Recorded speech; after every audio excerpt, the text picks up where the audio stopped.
প্রত্যেকটা স্বপ্নের নিজস্ব দিশা থাকে, সেটা খুঁজে নেওয়ার সুযোগ দিন। আমি প্রত্যেক মা বাবাকে বলবো যে এক্সপেকটেশন থাকা ভালো, কিন্তু এতটাও ভালো না যে আপনি তার শৈশবটা কেড়ে নিচ্ছেন। এবং এটা খুব খুব critical factors. Parents need to understand. হ্যাঁ, নিশ্চয়ই আমরা চাইবো আমার ছেলে মেয়েরা ভালো হোক, ভালো থাকুক, but not at the cost of the pressure যেটা আমরা ম্যাক্সিমাম ক্রিয়েট করছি। সময় কি হয়, বাবা মা যদি একটা জায়গায় না পৌঁছাতে পারে, তারা ভাবে যে আমি পৌঁছতে পারিনি, আমার ছেলে মেয়ে সেখানে পৌঁছবে।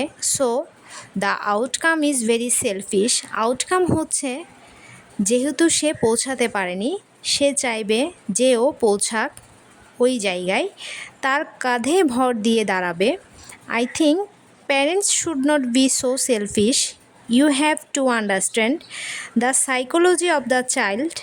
এবং সেই সাইকোলজি অফ দ্য চাইল্ড যতক্ষণ না বুঝতে পারবেন, you will create a child that will lead into a wrong generation ahead.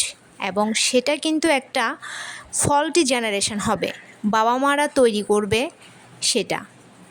All because they have their expectation us, সেইটাকে ওইখানে চাপিয়ে দিচ্ছে, সেটা তো সম্ভব না। So I think it's important parents understand that.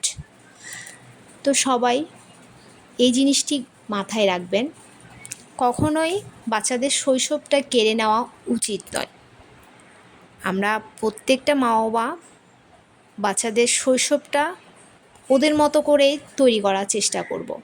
তাহলে বাচ্চারা আমাদের প্রতি ভালোবাসার প্রতি তাদের এক্সপেকটেশন বাড়বে, সব কিছু আমাদের সাথে শেয়ার করবে, তাদের নিজস্ব দিশা, নিজস্ব